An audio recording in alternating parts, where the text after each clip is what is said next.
la idea de la charla de hoy pues, es hacer un poco de actualización de la evidencia en el manejo quirúrgico de la hernia de hiato y el uso de la malla de refuerzo. Primero agradecer la oportunidad a los organizadores por darme la oportunidad de hablar en esta sesión.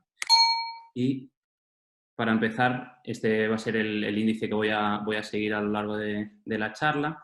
Y como es una sesión de residentes, pues un poco para introducir el tema, quisiera recordar pues, que el hiato diafragmático es la barrera anatómica que separa los órganos intratorácicos del resto de órganos de la cavidad abdominal y que definimos como hernia de hiato toda la protrusión de contenido de la cavidad abdominal, generalmente el estómago hacia el tórax, que en una gran proporción de los pacientes es asintomático, pero que puede estar relacionado con síntomas típicos de la enfermedad por reflujo gastroesofágico, ¿no? Tradicionalmente clasificamos las hernias de hiato en 4 tipos. En su gran mayoría, en casi un 90%, son las tipo 1 o deslizadas, en las que existe una migración de la unión gastroesofágica hacia la cavidad torácica, pero existen otros 3 tipos más, que son las tipo 2 o paraesofágicas, en las que la unión gastroesofágica se mantiene en su sitio, pero el fundus gástrico es el que migra hacia la cavidad torácica. En las tipo 3 o mixtas tenemos una migración tanto de la unión gastroesofágica como el fundus gástrico, y en las tipos 4 son las menos frecuentes, pero son aquellas en las que puede migrar tanto el estómago como cualquier otra víscera intraabdominal. En cuanto a las indicaciones para cirugía, las tipo 1, pese a ser las más frecuentes, simplemente solo se tratan quirúrgicamente cuando producen síntomas de enfermedad por reflujo gastroesofágico que no logramos controlar con tratamiento médico intensivo. Y las tipos 2, tipos 4 son las paraesofágicas y serán siempre quirúrgicas valorando el riesgo individual de cada paciente, puesto que hasta un 6% anual de complicaciones derivadas de estas hernias se producen, ¿no? Pues como encarceraciones, volvulaciones, y por eso son hernias que a día de hoy tienen una indicación quirúrgica. No obstante, el gran problema actual que tenemos a nivel quirúrgico en cuanto al tratamiento de las hernias de hiato es que presentan una recurrencia entre el 15 y el 40% descrito en la literatura. Sin embargo, la cirugía de la hernia de hiato ha cambiado poco. Los pasos siguen siendo lo mismo. Una buena exposición de los pilares para poder reintroducir el contenido de la herniación, ¿no? El contenido intratorácico hacia la cavidad abdominal, una excisión del saco, cierre de los pilares y la generación de un mecanismo de válvula, ya sea con una duplicatura anterior o posterior, o diferentes tipos. No obstante, como hemos dicho, sigue habiendo problemas que no están resueltos y es el riesgo de recurrencia. Es por eso que durante mucho tiempo hemos estado proponiendo diferentes tipos de formas de reforzar los pilares y con mallas ya sea a nivel anterior, a nivel posterior, con pledge, con formas en A, con formas en U, y eso en medicina siempre nos pasa lo mismo. Cuando una solución, o sea, cuando un problema tiene múltiples soluciones, es probablemente porque la solución definitiva no esté, ¿no? Y no tengamos nada que sea superior a lo que esté establecido, ¿vale? Y esto es lo que nos motiva un poco a hacer esta revisión de la literatura. ¿Cuáles son los objetivos que me planteo en esta sesión? Pues en primer término es qué tipo de cierre de los pilares debemos hacer. ¿Debemos utilizar la malla o no debemos utilizarla? En segundo, ¿qué tipo de prótesis? ¿Utilizamos prótesis sintéticas, prótesis biológicas? Y por último, ¿qué tipo de fijación? ¿Utilizamos suturas, utilizamos tackers o los pegamentos biológicos, ¿no? Y un poco la idea es encontrar luz y dar cara o dar forma a estas caras, ¿no? durante la sesión que presentamos. Respecto a la primera pregunta, pues el uso de la malla o no. Revisamos la guía clínica publicada en 2013 por SAGES, por la Sociedad Americana, en la que ya hablan de que a nivel de consideraciones técnicas en las reparaciones de la hernia de hiato, dice que el uso de la malla para refuerzo de la reparación de la hernia de hiato parece disminuir las recurrencias a corto plazo.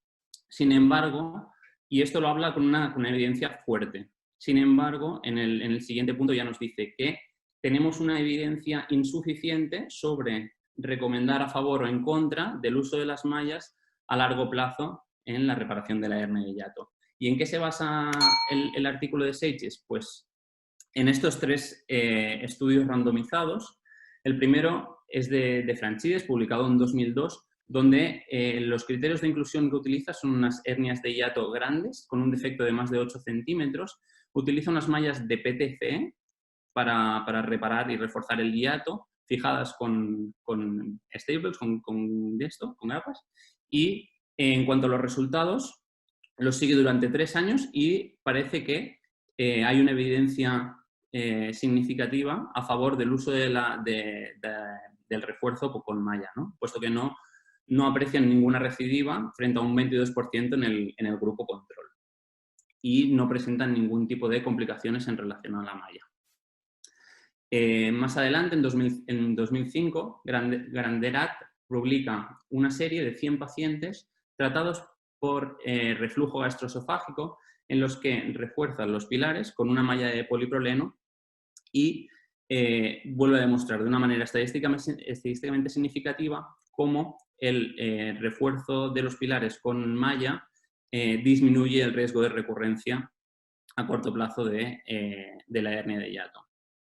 Respecto al tercer estudio, que es el de Oslager, vale la pena estudiarlo un poco más a fondo, puesto que él mismo lo que hizo es escogió más de 100 pacientes, 108 pacientes, y los randomizó a 2 brazos, ¿no? Un brazo en el que solo hacía cururoplastia, sutura simple del defecto de la hernia, y en un segundo grupo reforzaba este cierre con una malla biológica. Y los siguió. Durante los primeros 6 meses, ¿qué es lo que observó? Que en el grupo de malla la recurrencia solo se produjo en 4 pacientes, lo que era menos de un 10%, y en el grupo de sutura un 24% de recidiva.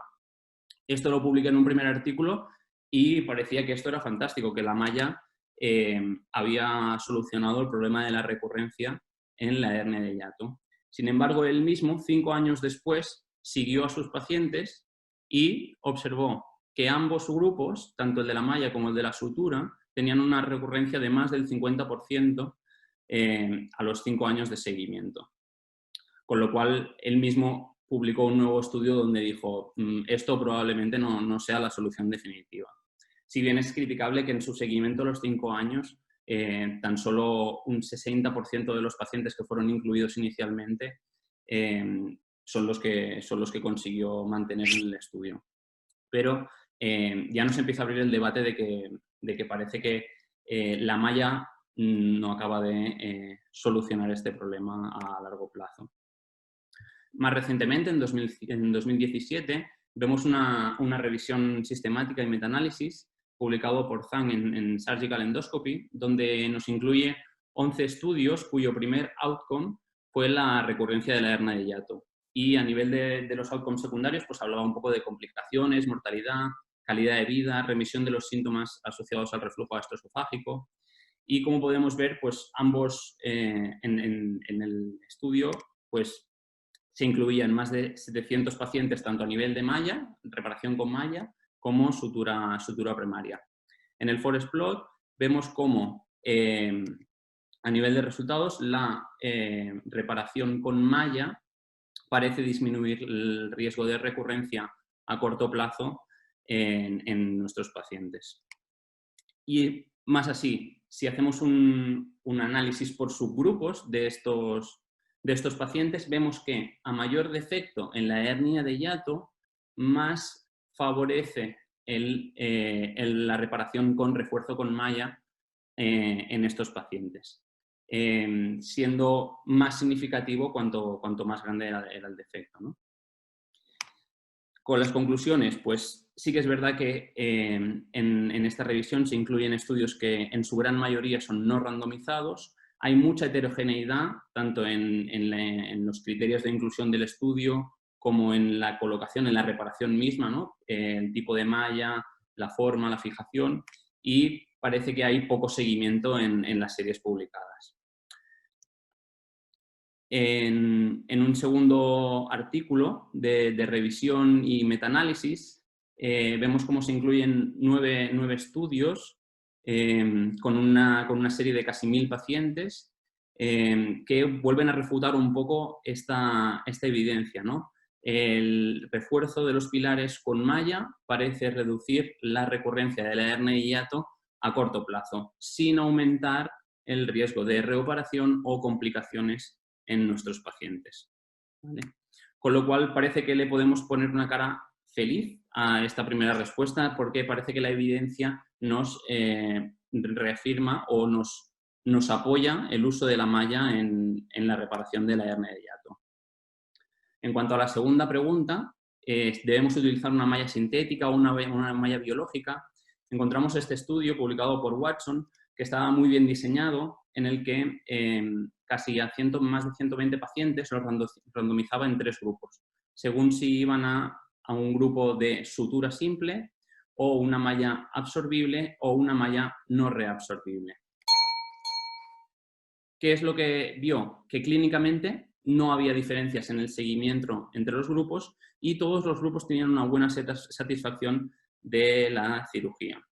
Sin embargo, a nivel de resultados, cuando a los 6 meses Watson estudió a sus pacientes, vio que la recidiva de la hernia se producía en un 20% en los pacientes con una sutura primaria, en un 30% en los pacientes con una malla biológica y en un 12% en los pacientes con la malla no reabsorbible. Sin embargo, cuando vamos al análisis más acurado, vemos que si estos pacientes solo seleccionamos aquellos con una recidiva de 2 centímetros, las recidivas pues son mucho menores. Y habría que ver qué correlación clínica tienen estas recidivas.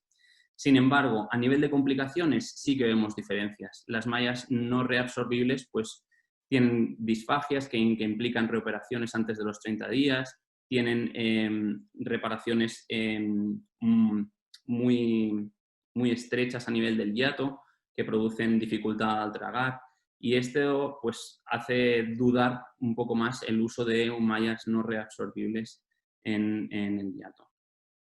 Sin embargo, en 2018 se publicó una revisión de 16 estudios que incluían una N de más de 1000 hiatoplastias con malla, donde se analizó en función de si la malla que se había utilizado era una malla no reabsorbible versus una malla biológica.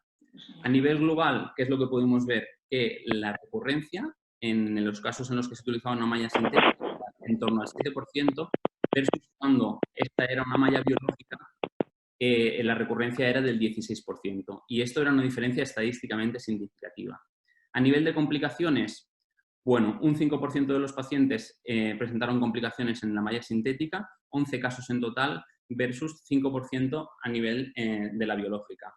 Esto no presentaba diferencias estadísticamente significativas, porque las complicaciones que se habían recogido eran globales. Sin embargo, cuando recogieron las complicaciones relacionadas con las mallas, sí que vemos que hay 11 casos en la malla sintética, un solo caso en la malla biológica. Respecto a la remisión de síntomas, no hubo diferencias y en ambos grupos fue entre buena y excelente.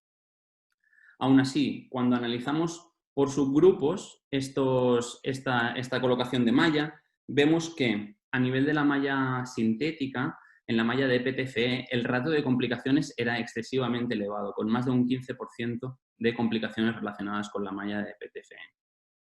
Y ellos mismos concluyen en el estudio que al parecer sugieren que la malla de Prolene puede ser la más aceptada, puesto que tiene una menor tasa de recurrencia con un ratio de complicaciones menor. Sin embargo, dejan completamente abierto el debate a nuevos estudios que puedan establecer algo más de luz en esta cuestión. Más recientemente, publicado en octubre del año pasado, vimos este artículo publicado por Quesada, en el que hacía un poco de la revisión sobre las mallas absorbibles en las reparaciones de la hernia paraesofágica. Y cómo podemos ver que, además del grupo de mallas biológicas, que ya habíamos visto hasta ahora y que habían sido incluidas en los metaanálisis con una dudosa eficacia a largo plazo. Se incluyen además las mallas sintéticas. Parece que empiezan a entrar y que pudieran tener cabida. Cuando hacen el análisis, vemos que las experiencias con las mallas biológicas tienen una recurrencia variable y que los estudios con mayor seguimiento, como pueden ser el de Olsager a 5 años o el de Lidor a casi 3 años, pues ya presentan tasas de recurrencia del 50 y del 27%, que probablemente serían recurrencias grandes, pese a que no tienen descritas complicaciones relacionadas con las mallas.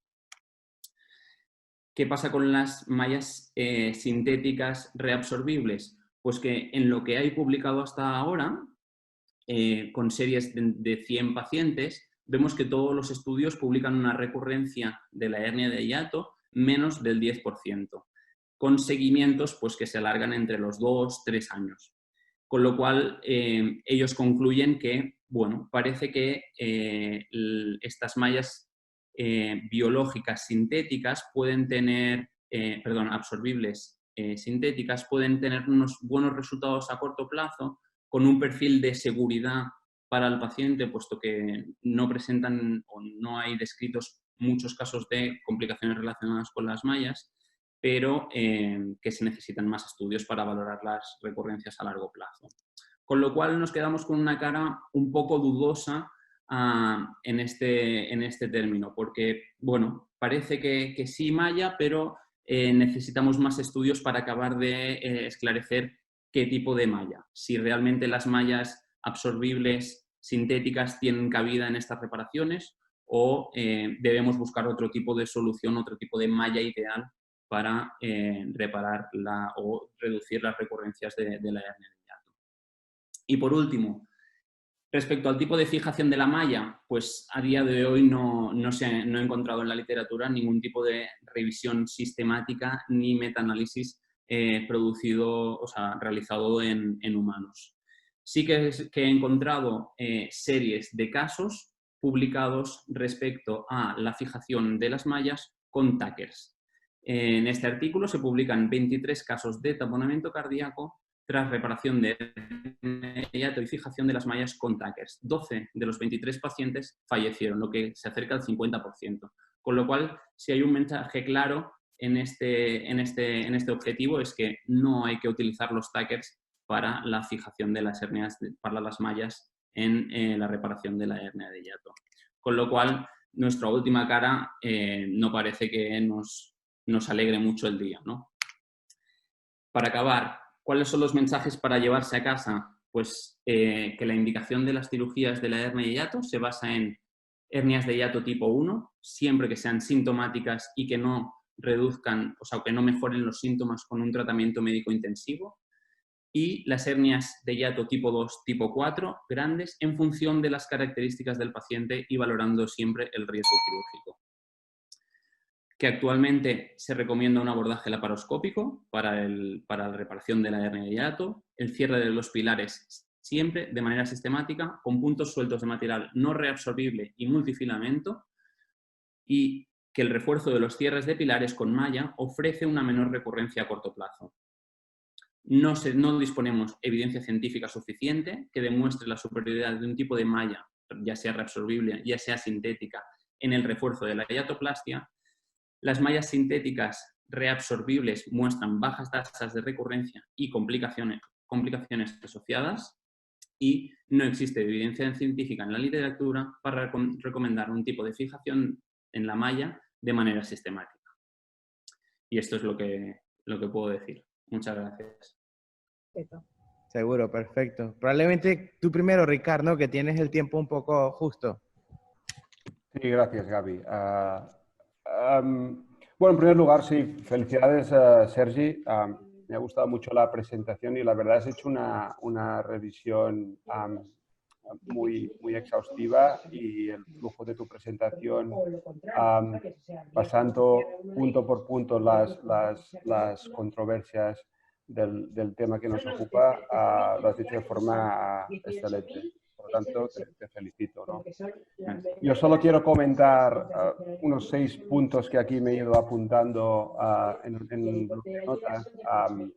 Eso es un poco la opinión de experto, que como sabéis es la peor de todas y aún más en mi caso, ¿no? Pero sí mandaros un poco 6 mensajes o mi opinión en 6 cuestiones, ¿no? En primer lugar, recordar que no toda hernia paraesofágica debe de operarse.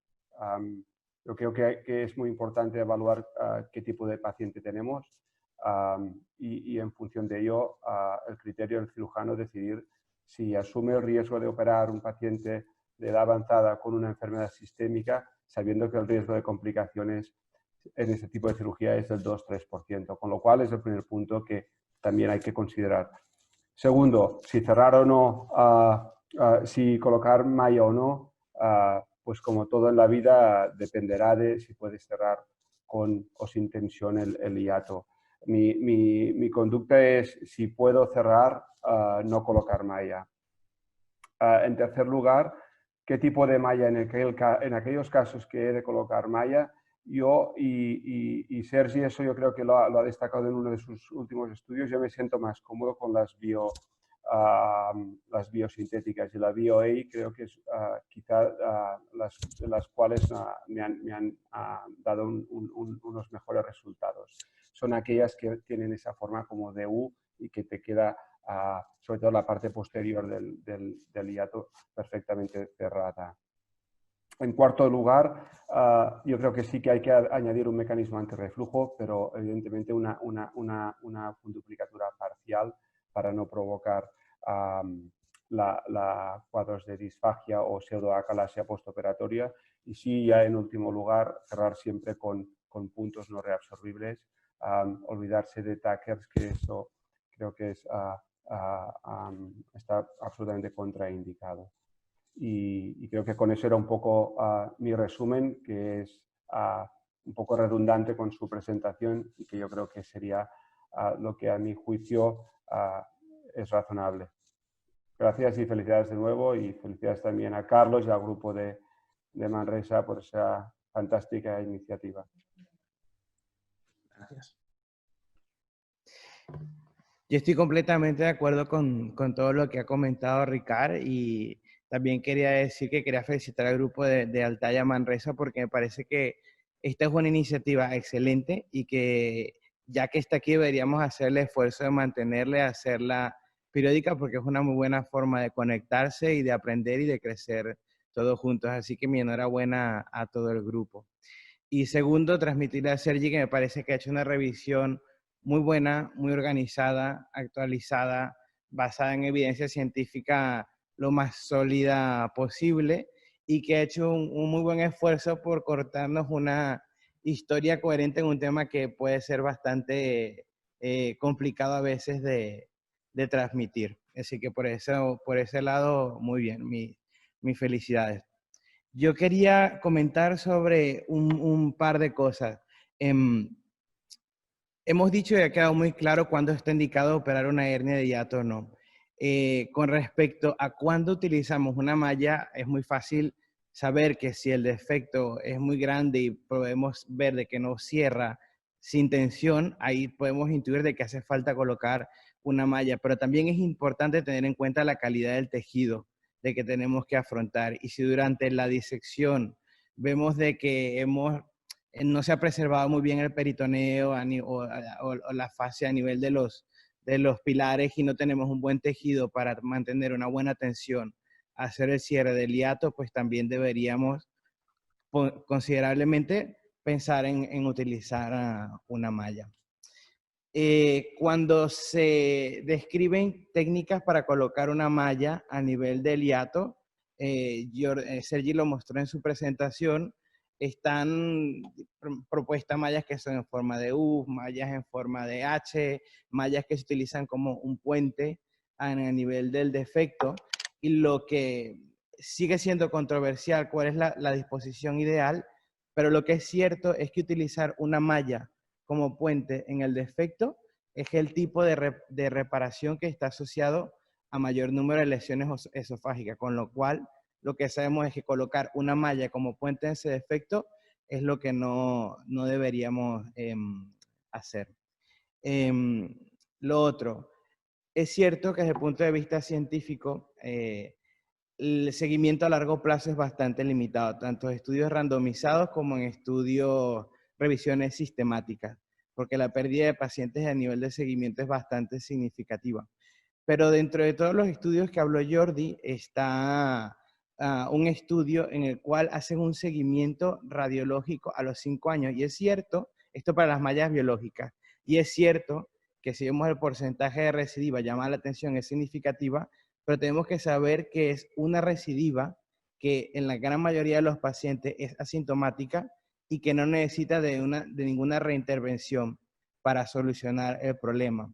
Con lo cual, para mí, el análisis la importancia de utilizar una malla biológica es que te soluciona el problema agudo, le evitas la clínica al paciente, probablemente tengas una recidiva, pero es una recidiva que no te va a causar un problema, con lo cual es algo que tendríamos que tener en consideración a la hora de escoger a la malla.